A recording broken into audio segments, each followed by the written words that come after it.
할렐루야. 모두들 안녕히 잘 계시죠? 네, 반갑습니다. 우리 기도하면서 예배를 시작하겠습니다. 저희들을 눈동자같이 보여주시는 하나님 아버지께 먼저 감사와 경배를 올려드립니다. 말세의 끝절에게 서 있는 저희들에게 다시 한번 말씀으로 저희들을 권고하시며 새로운 힘과 소망을 갖게 하여 주시니 감사드립니다. 주님께 간구하옵기는 저희들이 살아가는 하루하루의 일상생활 속에서 이 세대의 흐름을 따르지 않게 하시고 항상 깨어서 기도하면서 하나님의 기뻐하시고 선하시고 온전하신 뜻이 무엇인지 분별하면서 살아나가는 저희들이 되도록 인도하여 주시옵고 축복하여 주시옵소서. 감사드리며 주님 예수님의 이름으로 기도드렸사옵나이다. 아멘. 우리 첫 번째 드릴 찬송은 찬송가 410장입니다. 찬송가 410장 하나님의 은혜로. 찬송가 410장 하나님의 은혜로 함께 찬양하겠습니다.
우리 다음 찬양은 찬송가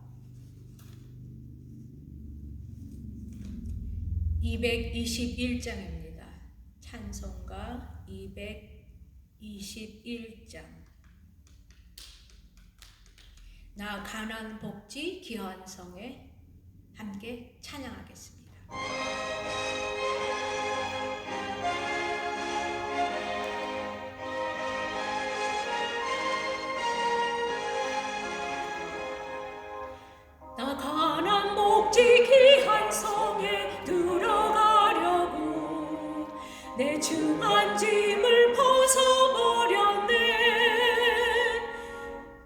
중에서 다시 방황할 일 없으니 저 생명신의 거인 살겠네. 길이 살겠네. 나 길이 살겠네. 저 생명신의 거인 살겠네. 길이 살겠네. 나 길이 살겠네. 저 생명신의 거인 살겠네. 그 불과 구름 기둥으로 인도하시니 나 가는 길이 형통하겠네. 그 요단강을 내가 지금 건넌 후에는 저 생명신의 거인 살겠네. 길이 살겠네. 나 길이 살겠네. 저 생명신의 거인 살겠네. 길이 살겠네. 나 길이 살겠네. 저 생명신의 거인 살겠네. 내 주린 영혼 만나로서 먹여주시니 그 양식 내게 생명 되겠네. 이후로 생명 양식 주와 함께 먹으며 저 생명신의 거인 살겠네. 길이 살겠네. 나 길이 살겠네. 저 생명신의 거인 살겠네. 길이 살겠네. 나 길이 살겠네. 저 생명신의 거인 살겠네.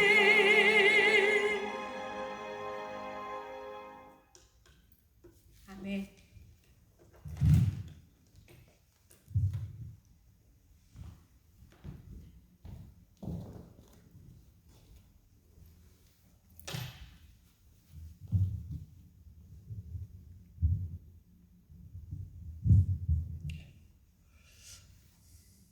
기도로서 말씀을 시작하겠습니다.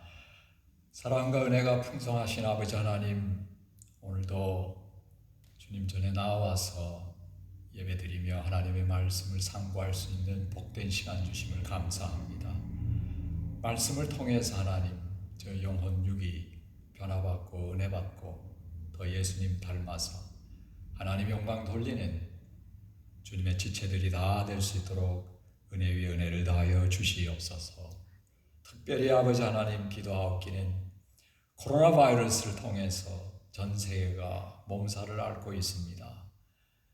아버지 하나님 속히 퇴치하여 주시고 예수 그리스도의 보혈로 전 세계를 적시시고 덮으셔서 하나님의 영광 크게 나타내는 역사가 속히 일어날 수 있도록 은혜 위에 은혜를 더하여 주시옵소서. 감사드리며 예수님 이름으로 기도합나이다. 아멘. 오늘 하나님의 말씀은 마태복음 24장 15절에서 31절까지 보시겠습니다. 마태복음 24장 15절에서 31절까지 보시겠습니다. 마태복음 24장 15절에서 31절입니다. 그러므로 너희가 선지자 다니엘이 말한 바 멸망에 가증한 것이 거룩한 곳에 선 것을 보거든 읽는 자는 깨달을진저 그때 유대에 있는 자들은 산으로 도망할지어다. 지붕 위에 있는 자는 집 안에 있는 물건을 가지러 내려가지 말며 밭에 있는 자는 겉옷을 가지러 뒤로 돌이키지 말지어다. 그날에는 아이 벤 자들과 젖먹이는 자들에게 화가 있으리로다. 너희가 도망하는 일이 겨울이나 안식일에 되지 않도록 기도하라. 이는 그때에 큰 환란이 있겠습니다. 창세로부터 지금까지 이런 환란이 없었고 후에도 없으리라. 그 날들을 감하지 아니하면 모든 육체가 구원을 얻지 못할 것이나 그러나 택하신 자들을 위하여 그 날들을 감하시리라. 그때 사람이 너에게 말하되 보라 그리스도가 여기 있다 혹은 저기 있다 해도 믿지 말라. 거짓 그리스도들과 거짓 선지자들이 일어나 큰 표적과 기사를 보여 할 수 있으면 택하신 자들도 미혹하리라. 보라 내가 너에게 미리 말하였노라. 그러면 사람들이 너에게 말하되 보라 그리스도가 광야에 있다 하여도 나가지 말고 보라 골방에 있다 하여도 믿지 말라. 번개가 동편에서 서편까지 번쩍임같이 인자의 임함도 그러하리라. 죽음이 있는 곳에는 독수리들이 모일 것이니라. 그날 환난 후에 즉시 해가 어두워지며 달이 빛을 내지 아니하며 별들이 하늘에서 떨어지며 하늘의 권능들이 흔들리리라. 그때에 인자의 징조가 하늘에서 보이겠고 그때에 땅의 모든 족속들이 통곡하여 그들이 인자가 구름을 타고 능력과 큰 영광으로 오는 것을 보리라. 그가 큰 나팔 소리와 함께 천사들을 보내리니 그들이 그의 택하신 자들을 하늘 이 끝에서 저 끝까지 사방에서 모으리라. 하나님은 사랑과 은혜가 무한하신 분입니다. 지난주에도 말씀드렸듯이 하나님은 인내하시는 하나님이십니다. 얼마나 인내하시면 수백 년을 인내하십니다. 또한 하나님은 공의와 정의의 하나님이셔서 선과 악을 정확하게 구분해서 심판하시는 심판의 하나님이시기도 합니다. 하나님께서 예수님을 세상에 보내신 후 이제 2000여 년이 지났습니다. 한 사람이라도 더 구원받게 하기 위해서 이제까지 하나님은 인내하고 계십니다.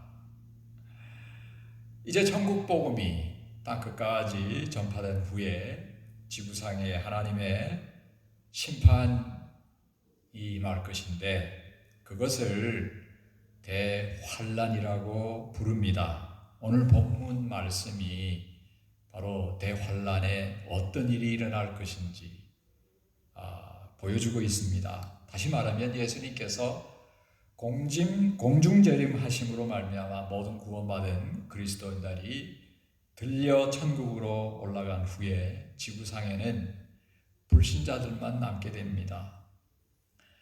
이제 이들이 맞아 드리는 것은 7년간의 대환란입니다. 근데 이 환란에 대해서 본문 21절에 이렇게 말씀합니다. 이는 그때에 큰 환란이 있겠습니다. 창세로부터 지금까지 이런 환란이 없었고 후에도 없으리라. 아주 인류의 역사상 전무후무한 가장 극심한 고통이 많은 때가 바로 이 환란의 때입니다.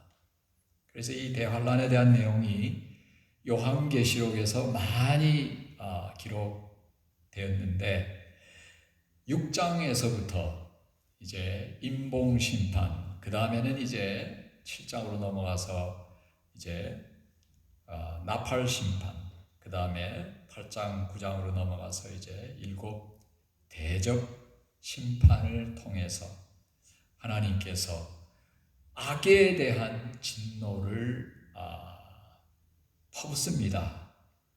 이들 중 네 번째인의 내용은 전 세계적인 전쟁과 기근과 들짐승들로 말미암아 세계 전체 인구 중 25%가 죽임을 당할 것이라고 기록되었습니다. 유엔에 의하면 현재 전 세계 인구가 78억 명이 된다고 합니다. 만약에 그렇지는 않겠지만은요, 내일이라도 휴거가 일어난다면 그러면은 들림받는 그리스도인들을 다 감해도 적어도 계산하게 되면은 15억 명이 이렇게 단번에 죽임을 당할 것이라는 것입니다. 또 요한계시록 9장 13절에서 18절에 보시면은 6번째 나팔의 심판의 내용이 기록되었는데요. 중동에서 큰 전쟁으로 말미암아 전체 인구 중에 3분의 1이 죽임을 당할 것이라고 예언을 했습니다. 또한 본문 29절에 자연계의 파멸과 대재앙을 언급하고 있습니다. 29절에 이런 말씀이 있습니다. 그날 환난 후에 즉시 해가 어두워지며 달이 빛을 내지 아니하며 별들이 하늘에서 떨어지며 하늘의 권능들이 흔들리리라. 이 예수님의 말씀은 요한계시록 6장 12절에서 14절에 기록된 6번째 임봉의 심판의 말씀과 비슷합니다. 이렇게 되어 있습니다. 내가 보니 6째 인을 떼실 때에 큰 지진이 나며 해가 검어지고 온 달이 피같이 되며 하늘의 별들이 땅에 떨어지며 하늘은 종이축이 말리는 것 같이 떠나가고. 여러분, 큰 지진이 납니다. 또 해가 검어집니다. 또 온 달이 피같이 됩니다. 완전히 이 지구상에 기후변화도 있을 것이고 사람 살기가 굉장히 어려운 상황에 처할 것이라는 것입니다. 이 세 가지 심판만 봐도 정말 어마어마한 재앙이지요. 그런데 그 외에 인과 나팔과 또 대접의 심판을 더하면 상상을 초월하는 대재앙이요 대환란의 시기라는 것입니다. 특별히 대환란의 후기, 즉 환란이 시작된 이후 3년 반 이후부터는 최악의 상태에 이를 것입니다. 22절에 말하기를 그날들을 감하지 아니할 것이면 모든 육체가 구원을 얻지 못할 것이요. 그러나 택하신 자들을 위하여 그 날들을 감하시리라 그랬습니다. 다시 말해서 이 대환란의 시기가 단축되지 않으면 세상의 모든 사람들이 다 죽고 말 것이라는 것이죠. 엄청난 대환란이죠. 하지만 하나님의 은혜로 환난 당시에 구원받은 그리스도인들을 위해서 환난의 그 기간을 하나님께서 짧게 하시겠다, 단축하시겠다고 말씀하고 있습니다. 그러면 이런 질문을 할 수 있습니다. 휴거 때에 구원받은 모든 그리스도인들이 이 땅에서 다 들림받아 천국으로 가버리면은 이 지구상에는 온전히 불신자들만 남는데 어떻게 그렇게 믿는 사람들이 생길 수 있겠습니까?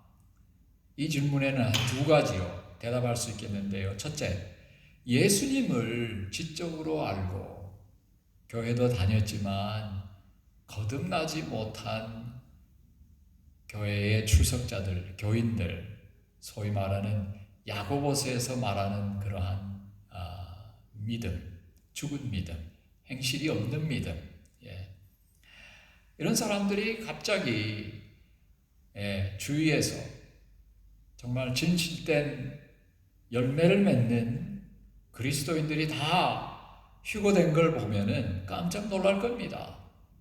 그리고 회개할 것입니다. 각성해서 그들이 거듭날 것입니다. 또 다른 한 부류는 전도를 받아서 예수님을 믿게 되는데 요한계시록 7장 3절에서 8절에 보시면은요, 유대 그리스도인 14만 4천 명들이 하나님께로부터 특별하게 인침을 받습니다. 그래서 죽임을 당하지 않습니다. 예수님 오실 때까지 전 세계를 다니면서 천국 복음을 전파할 것입니다. 뿐만 아니라 요한계시록 11장 3절 이후로 두 증인이 또 3년 반 동안 복음을 전할 것입니다. 그 결과로 전 세계적으로 많은 사람들이 구원을 받게 될 것입니다. 바로 요한계시록 7장 9절부터 그 이후를 보면은 나옵니다. 비록 대환란은 하나님의 심판입니다. 악에 대한 심판입니다. 그러나 하나님은 악인도 사랑하십니다. 그래서 그들을 구원시키기 위해서 이렇게 계속적으로 복음 전파자들을 세우시는 것을 볼 때에 그 하나님의 사랑이 얼마나 큰지 알 수 있습니다.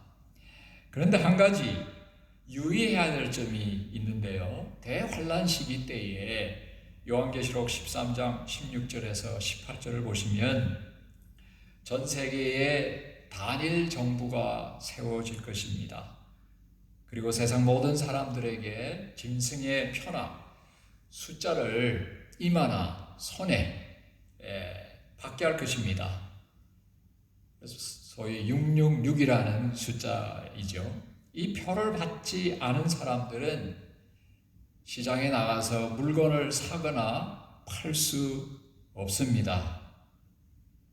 그런데 큰 문제는 이겁니다. 누구든지 이 짐승의 표를 받게 되면 구원을 받을 수 없다는 것입니다. 요한계시록 14장 9절 하반절에서 11절에 이렇게 말하고 있습니다. 만일 누구든지 짐승과 그 우상에게 경배하고 이마에나 손에 표를 받으면 그도 하나님의 진노의 포도주를 마시리니 그 진노의 잔에 섞인 것이 없이 부은 포도주라. 거룩한 천사들 앞과 어린 양 앞에서 불과 유황으로 고난을 받으리니 그 고난의 연기가 세세토록 올라가리라. 짐승과 그의 우상에게 경배하고 그 이름의 표를 받는 자는 누구든지 밤낮 쉼을 얻지 못하리라 하더라. 이게 무슨 말씀입니까? 짐승의 표를 받는 이들은 다 천국 가지 못하고 지옥에 떨어질 것이라는 말씀입니다. 이때의 그리스도인들에게는 초대교회 시대 때보다 더 심한 핍박, 더 참혹하고 고통스러운 시대가 될 것입니다. 이때는 죽느냐 아니면은 살아남느냐, 둘 중에 하나입니다. 그럼에도 성도들은 인내하면서 하나님의 계명과 예수님에 대한 믿음을 지키는 사람들이 되어야 될 줄로 믿습니다.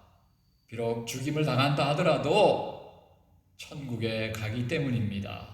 그래서 요한계시록 14장 13절에 말하기를 이제부터 주 안에서 죽는 자들은 복이 있도다 하시매 성령이 가라사대 그러하다.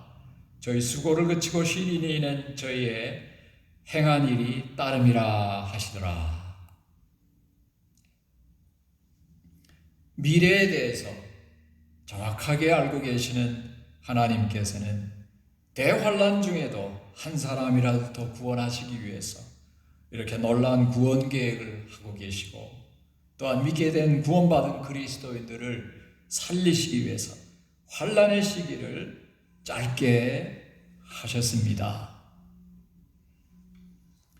그러면 이제부터 이 대환란 때에 예수님께서 미리 경고하시는 말씀을 본문을 통해서 살펴볼 텐데, 먼저 15절에서 20절을 보겠습니다. 이 사건은 대환란 7년 기간 중 후기 3년 반 이제 시작할 때부터입니다. 이때에 유대인들이 핍박을 받게 될 그 예언입니다. 근데 이제 15절에 보시면 그러므로 너희가 선지자 다니엘의 말한 바 멸망에 가증한 것이 거룩한 것에 선 것을 보거든, 이런 말씀합니다. 이 구절에 멸망에 가증한 것이 거룩한 곳에 섰다는 말씀은 저 그리스도가 예루살렘에 있는 성전에서 군림한다는 뜻입니다. 현재 이스라엘에는 성전이 없습니다. 그러나 분명히 이 성전이 세워질 것입니다. 다니엘서 12장 11절에 적그리스도의 출현과 그의 악행에 대해서 예언되었습니다. 매일 드리는 제사를 폐하며 멸망케 할 미운 물건을 세울 때부터 1290일을 지낼 것이라고 예언이 되어 있습니다. 그런데 이 사건 전에 한 가지 알아야 할 점은요, 휴거 이후에 적그리스도가 세계 정부를 통해서 전 세계를 지배할 것이고 이스라엘이 그들과 동맹을 맺을 것입니다. 그래서 첫 3년 반 동안 이스라엘은 아주 평화롭게 지낼 것입니다. 그러나 그 후에 오늘 여기 본문 15절 말씀같이 적그리스도가 이스라엘을 배반하고 예루살렘에 위치한 거룩한 성전을 장악해서 3년 반 동안 자기가 하나님같이 군림하면서 예배 의식 중에 하나인 제사를 폐할 것이라는 것입니다. 데살로니가 후서 2장 4절에 적그리스도의 그 신성 모독에 대한 말씀이 적혀 있습니다. 저는 대적하는 자라 범사에 일컫는 하나님이나 숭배함을 받는 자 위에 뛰어나 자존하여 하나님 성전에 앉아 자기를 보여 하나님이라 하느니라. 하나님의 성전에 앉아서 내가 바로 하나님이다 이렇게 보인다는 것입니다. 이 역사적인 사건이 시작되면 이스라엘의 유대인들에게 큰 핍박이 있을 것이므로 16절부터 20절에 어떻게 준비하고 대피해야 할지를 예수님께서 가르치고 있습니다. 먼저 16절에 보십시다. 그때 유대에 있는 자들은 산으로 도망할지어다. 이제는 숨을 곳도 안전한 곳도 없습니다. 한 곳밖에 그때에는 없을 것입니다. 바로 산입니다.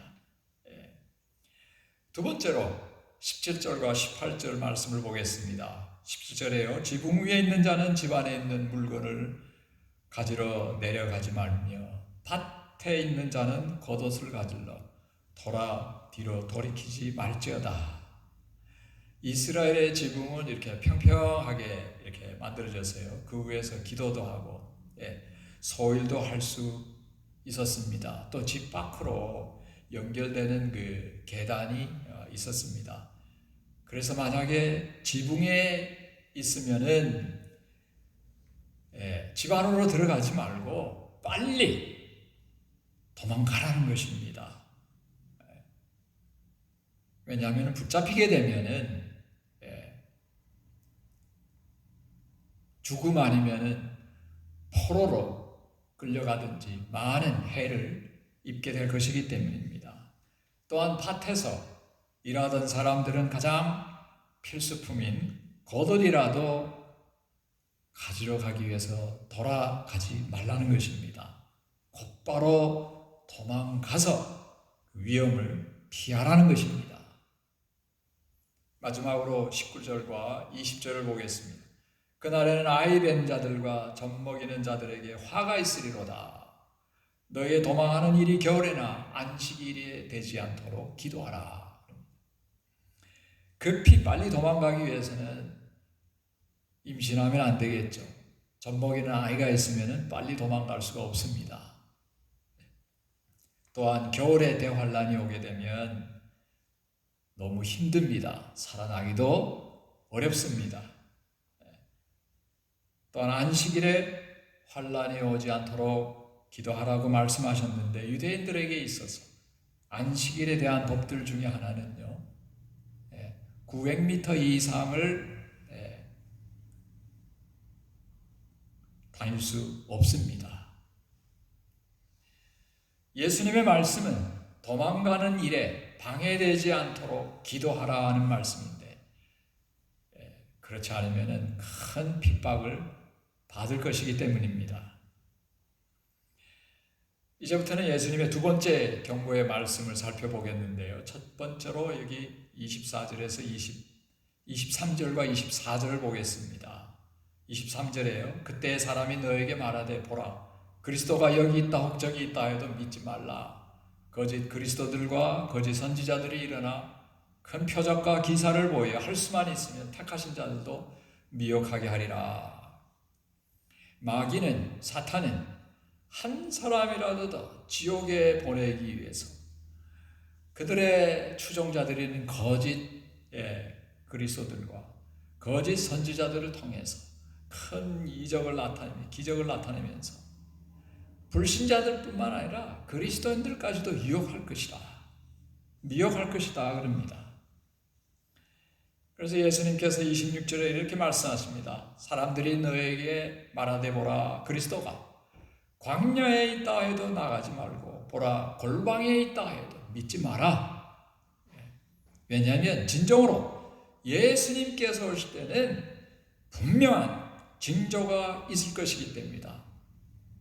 예수님께서 재림하실 때는 믿지 않는 사람들도 보게 되면 저분이 바로 예수 그리스도이시구나 알게 됩니다.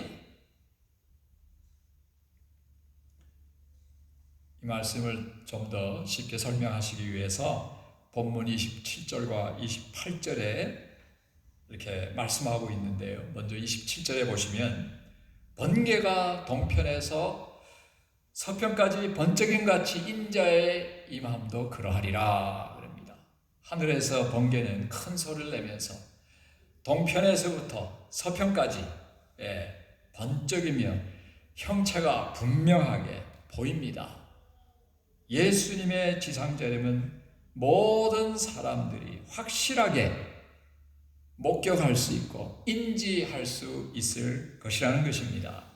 또한 28절에 말하기를 죽음이 있는 곳에는 독수리들이 모을지니라 그럽니다.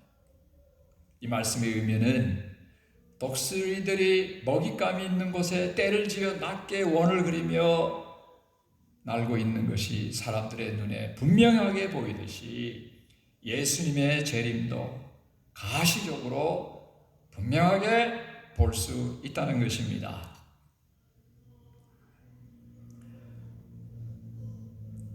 오늘 말씀을 통해서 대환란에 대해서 말씀을 드렸습니다. 바로 이 대환란은 하나님의 죄에 대한 분노의 심판입니다. 하나님께서는 죄악을 미워하시기 때문에 소돔과 고모라를 향해 심판하셨고 또 홍수를 통해서 심판하셨습니다. 하나님은 악을 미워하십니다. 왜냐하면 하나님은 의의 하나님이시오 공의의 정의의 하나님이시기 때문입니다. 그러나 하나님은 죄인을 사랑하십니다. 그래서 14만 4천 명의 하나님께서 유대인들 중에 선택해서 인을 치시고 천국 복음을 전하게 하실 것입니다. 또 두 증인들을 통해서 이렇게 복음 전파 선교를 통해서 많은 영혼들이 구원을 받게 될 것입니다. 이와 같이 오늘날 주님 오실 날을 준비하는 성도 여러분들도 이러한 하나님의 이 한 영혼을 더 사랑하시는 구원하시기 원하시는 그 심령을 배우고 세상에 나아가서 빛과 소금의 역할을 하면서 불신자들을 향해서 전도하고 덮고 또한 선교하는 데 힘써야 될 줄로 믿습니다. 기도하겠습니다. 아버지 하나님 감사합니다. 저희들 이렇게 주님 오실 날 가까운 때에 말씀을 통해서 더욱더 준비시켜 주심을 감사합니다. 아버지 하나님 기도합니다. 우리의 심령에 더욱더 성령님의 불로 뜨겁게 하나님 세워주셔서 불신자들을 향해 불쌍히 여기는 마음을 가지고 위에서 간절히 기도하며 또한 때를 얻든지 못 얻든지 전도와 선교에 힘을 쓰는 모두가 되게 도와주시옵소서. 이제는 우리 주 예수 그리스도의 은혜와 아버지 하나님의 극진하신 사랑과 성령님의 감화 감동하심이 오늘 하나님께 예배드린 모든 권속들 위에 이제부터 영원토록 함께 있을지어다. 아멘.